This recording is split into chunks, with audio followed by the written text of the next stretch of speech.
Good morning, friends. Welcome to my YouTube channel, The Genius Guru. This is Sugriva Kushwaha. आज मैं आपको figures of speech बताने वाला हूँ जो इंटरमीडिएट के बोर्ड परीक्षा में काफ़ी इम्पोर्टेंट है. हालांकि अब डिफिनीशन लिखने के लिए नहीं आ रहा है, केवल स्टेंजा आएगा और उसमें आपको फिगर्स ऑफ स्पीच पहचानने होंगे. और आप ये तभी पहचान पाएंगे जब आप फिगर्स ऑफ स्पीच पढ़ेंगे. तो चलिए स्टार्ट करते हैं विदाउट वेटिंग. सबसे पहले जाने कि what is figures of speech. Figure of speech होता क्या है? A figure of speech works as an ornament. अलंकार एक आभूषण का कार्य करता है. और आभूषण कौन सा काम करता है? सुंदरता बढ़ाने का. यानी कि अलंकार भी सुंदरता बढ़ाने का कार्य करता है. It deviates greater effect in poetry. यह काव्य में अधिक प्रभाव को उत्पन्न कर देता है.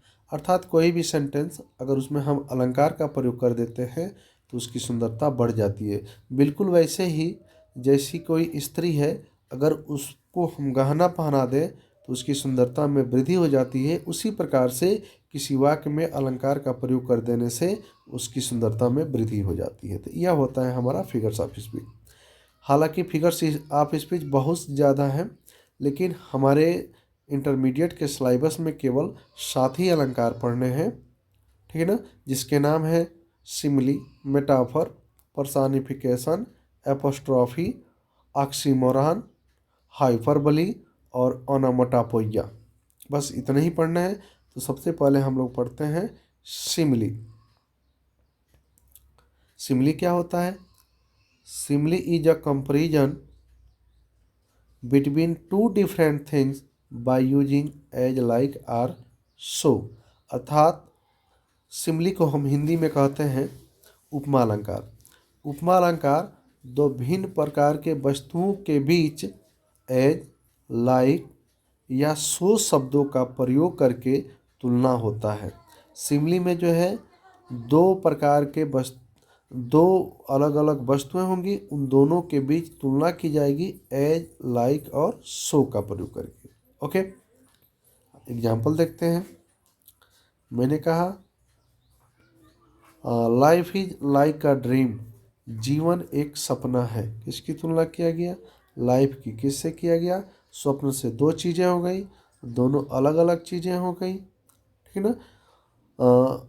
अलग अलग चीज़ें हो गई और इसमें लाइक शब्द का प्रयोग किया गया है, अतः यह हमारा सिमिली होगा. एक और एग्जाम्पल देखते हैं. Her face ashen like that of a corpse. उनका चेहरा, है ना, सौ के भांति रक्तहीन था. अब देखिए, यह जो पंक्ति ली गई है हमारे इंटरमीडिएट का जो फर्स्ट चैप्टर है माई मदर इज 66, उसी से लिया गया है. यहाँ कवित्री ने अपनी माँ के चेहरे की तुलना 100 से की है, ठीक है ना. दो चीज़ें हैं, हर फेस हो गया, दोनों अलग अलग चीज़ें हैं. दोनों में एक बात कॉमन यह है कि उनका चेहरा भी पीला पड़ गया है, रक्तहीन हो गया है, और लाश का जो रंग होता है किसी मृतक व्यक्ति का वो भी रक्तहीन होता है. और इसमें लाइक शब्द का प्रयोग किया गया, अतः यह सिमिली है. सी इज लवली लाइक अ रोज. वह गुलाब के जैसे सुंदर है. यहाँ सी की तुलना जो है गुलाब से की गई. दो चीज़ें हो गई, अलग अलग चीज़ें हो गई, ठीक है ना. दोनों में एक चीज़ कॉमन है कि दोनों ही सुंदर है, ठीक है ना. और इसमें लाइक शब्द का प्रयोग किया गया है, अतः यह सिमिली है. मेटाफर. मेटाफर को हम हिंदी में कहते हैं रूपक अलंकार. आखिर मेटाफर होता क्या है? A metaphor is a comparison. Metaphor एक तुलना होती है बिटवीन टू डिफरेंट थिंग, दो भिन्न चीज़ों के बीच, विदाउट यूजिंग एज लाइक और सो, बिना एज, लाइक और सो शब्दों का प्रयोग किए हुए. रूपक अलंकार बिना एज, लाइक और सो शब्दों का प्रयोग किए हुए दो भिन्न प्रकार के वस्तुओं के बीच तुलना होती है. सिमिली में भी तुलना होती है, मेटाफर में भी तुलना होती है. सिमिली में किसी वस्तु को किसी दूसरे वस्तु के जैसे माना जाता है, ठीक है ना, और उसमें एज, लाइक, सो का प्रयोग किया जाता है. मेटाफर में तुलना तो होती है, लेकिन किसी चीज़ को किसी दूसरे चीज़ के जैसे नहीं माना जाता है, बल्कि किसी चीज़ को और किसी दूसरी चीज़ को एक मान लिया जाता है, और इसमें एज, लाइक और सो का प्रयोग नहीं होता है। एग्जाम्पल में समझते हैं। मैंने कहा camel is the ship of desert, ऊँट रेगिस्तान का जहाज होता है। किसकी तुलना हुआ? कैमल की तुलना हुआ। किससे हुआ? ठीक है ना, तो शिप से हुआ, डिजर्ट ऑफ शिप, ठीक है ना। जहाज से हुआ, दो चीज़ें हो गई, दोनों अलग अलग चीज़ें हो गई। दोनों में एक चीज़ कॉमन यह है कि दोनों जो है एक साधन का काम करता है, ठीक है ना। ऊँट भी जो एक साधन है और शिप भी एक साधन है, दोनों में चीज़ कॉमन हो गई, लेकिन इसमें एज, लाइक और सो शब्दों का प्रयोग नहीं किया गया है, अतः यह मेटाफर है। अगला सेंटेंस है लाइफ इज अ ड्रीम, जीवन एक सपना है। हालांकि इसके पहले मैंने बताया था life is like a dream, वो सिमली है। A life is a dream यह मेटाफर है। क्यों? क्योंकि इसमें दो चीज़ों की भी तुलना हुई है। दोनों चीज़ें अलग अलग हैं, दोनों में एक चीज़ कॉमन है कि दोनों अमूर्त हैं, उसको हम छू नहीं सकते हैं, और इसमें एज, लाइक, सो का प्रयोग नहीं किया गया, अतः यह मेटाफर है। आगे है a thing of beauty is a joy for ever, ठीक ना। सुंदरता वाली चीज़ हमेशा के लिए आनंददायक होती है। अब देखिएगा यहाँ तुलना की गई है, अ थिंग ऑफ ब्यूटी, किसी सुंदर चीज़ की तुलना की गई है। किससे की गई है? तो जॉय से की गई है। दो चीज़ें हो गई, दोनों चीज़ें अलग अलग हो गई, ठीक है ना, और इसमें एज, लाइक, सो का प्रयोग नहीं किया गया, अतः यह मेटाफर है। पर्सनिफिकेशन क्या होता है? इन पर्सनिफिकेशन मानवीकरण अलंकार में लाइफलेस थिंग्स, निर्जीव वस्तुओं को, और अथवा abstract आइडियाज, अदृश्य विचारों को, अर्थात एज लिविंग बीइंग, ठीक है ना, सजीव प्राणी के रूप में माना जाता है। हैविंग इंटेलिजेंस, बुद्धि रखने वाला, एंड पर्सनालिटी, और व्यक्तित्व रखने वाला। पर्सनिफिकेशन में यह होता है कि कोई निर्जीव वस्तु होगी या अदृश्य विचार होगा, उसको पर्सनिफाइड किया जाता है, अर्थात मानव को रूप दिया जाता है। वो मानव होता नहीं है, मानव का गुण दिया जाता है, वो पर्सनिफिकेशन कहलाता है। मैंने कहा लव इज ब्लाइंड, प्रेम अंधा होता है। इसमें देखिए अंधा, अंधा कोई सजीव ही हो सकता है ना, और इसको इसमें अंधा किसको बताया गया है? प्रेम को। प्रेम अदृश्य चीज़ है और इसको अंधा बताया गया, यानी कि मानव माना गया है, अतः यस हमारा पर्सनिफिकेशन होगा। नेक्स्ट एग्जाम्पल है even the earth can teach us, यहाँ तक कि पृथ्वी भी हमें सिखा सकती है, ठीक है ना। यह जो लाइन है बड़ी ही फेमस लाइन है, और यह हमारे चैप्टर की है, चैप्टर जो है कीपिंग क्वाइट, उसी चैप्टर का है यह। तो इसमें देखिए कवि कह रहे हैं यहाँ तक कि पृथ्वी भी हमें सिखा सकती है। सिखाने का काम इसमें हो रहा है। सिखाने का काम कौन कर सकता है? कोई मानव कर सकता है, लेकिन यहाँ पर सिखाने का काम कौन कर रहा है? और पृथ्वी, यानी कि इसको पर्सनिफाइड किया गया, अतः यह पर्सनिफिकेशन है। नेक्स्ट है वॉल्स हैव ईयर्स, दीवारों के भी कान होते हैं। कान किसके होते हैं? तो सजीवों के होते हैं, जीवों के होते हैं, लेकिन यहाँ किसको बताया गया है? वॉल्स को, वॉल को यानी कि दीवार को पर्सनिफाइड किया गया है, अतः इसमें पर्सनिफिकेशन है। ट्रीज स्प्रिंटिंग, ठीक है ना, उछलते हुए पेड़ों, ठीक है ना, उछलते हुए पेड़। इसमें जो ये जो लाइन है, यह हमारा जो चैप्टर है first chapter my mother at 66, उसमें से लिया गया है, और यहाँ पेड़ों को उछलते हुए यानी कि दौड़ते हुए दिखाया गया है। अब चूंकि उछलने काम तो मानव कर सकता है, लेकिन उछल कौन रहा है यहाँ पे? पेड़, अतः यह पर्सनिफाइड है, पर्सनिफिकेशन का प्रयोग किया गया है। एपोस्ट्रॉफी, हिंदी में इसको हम संबोधन अलंकार कहते हैं। परिभाषा है इसका, an apostrophe is a direct address. संबोधन अलंकार एक प्रत्यक्ष संबोधन होता है, किसको? टू अ डेड पर्सन, किसी मृत व्यक्ति को, अ लाइफलेस थिंग, किसी निर्जीव वस्तु को, एन एनिमल, किसी जानवर को, आर अथवा एन एब्स्ट्रैक्ट आइडिया, या किसी अदृश्य विचार को, ठीक है ना। अर्थात संबोधन अलंकार में यह होता है कि हम किसी निर्जीव वस्तु को, किसी मरे हुए व्यक्ति को, किसी जानवर को, या किसी अदृश्य विचार को हम पुकारें, आवाज़ दें, ऐसे चीज़ को हम पुकारें, आवाज़ दें कि जो जवाब न दे सके, वो एपोस्ट्रॉफी होता है। एग्जाम्पल में ओ कैप्टन माई कैप्टन, ठीक है ना, यह बहुत ही फेमस लाइन है सर वाल्ट व्हिटमैन का। अब्राहम लिंकन के डेथ पर उन्होंने लिखा था, ओ कैप्टन माई कैप्टन, ओ कप्तान मेरे कप्तान। यह अब्राहम लिंकन की मृत्यु के बाद से इन्होंने इस शब्द को बोला था, ओ कप्तान मेरे कप्तान। इसमें जो है एपोस्ट्राफी का प्रयोग किया गया है। यह लिखा है, ओ वर्ल्ड, ओ लाइफ, ओ टाइम। पीबी शैली का यह पंक्ति है, ठीक है ना। वह पुकार रहे हैं संसार को, जीवन को और टाइम को, और ये जो तीनों चीज़ें हैं वह रिप्लाई नहीं कर सकती है, जवाब नहीं दे सकती हैं, अतः यहाँ पर जो है एपोस्ट्रॉफी है। विलियम शेक्सपियर की एक नाटक है रोमियो एंड जूलियट। जूलियट जो है रोमियो को पुकार रही है, जो जब वो वहाँ पर मौजूद नहीं है, कह रही है, O Romeo Romeo wherefore art thou Romeo, ठीक है ना। तो यहाँ रोमियो को पुकारा जा रहा है उस वक्त जब रोमियो वहाँ मौजूद नहीं है, अतः इसमें जो है एपोस्ट्रॉफी है। नेक्स्ट है ऑक्सीमोरॉन। ऑक्सीमोरॉन हिंदी में इसको हम कहते हैं विरोधाभास अलंकार। आखिर विरोधाभास अलंकार होता क्या है?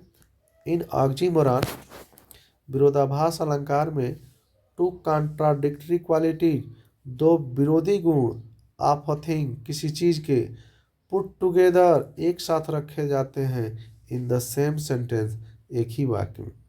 विरोधाभास में एक ही वाक्य में किसी वस्तु के दो विरोधी गुणों को एक साथ रखा जाता है, यानी कि दो अपोजिट वर्ड एक ही सेंटेंस में रखे जाते हैं अगल बगल। Example, and having nothing he hath all, ठीक है ना। और उसके पास कुछ नहीं होते हुए सब कुछ है। यहाँ देखिए, नथिंग कुछ नहीं, ऑल सब कुछ, ये एक ही सेंटेंस है और दो अपोजिट वर्ड प्रयोग किए गए हैं एक ही सेंटेंस में, अतः यह ऑक्सीमोरॉन होगा। Life is a bitter sweet, ठीक है ना, जीवन एक कड़वी मिठाई है।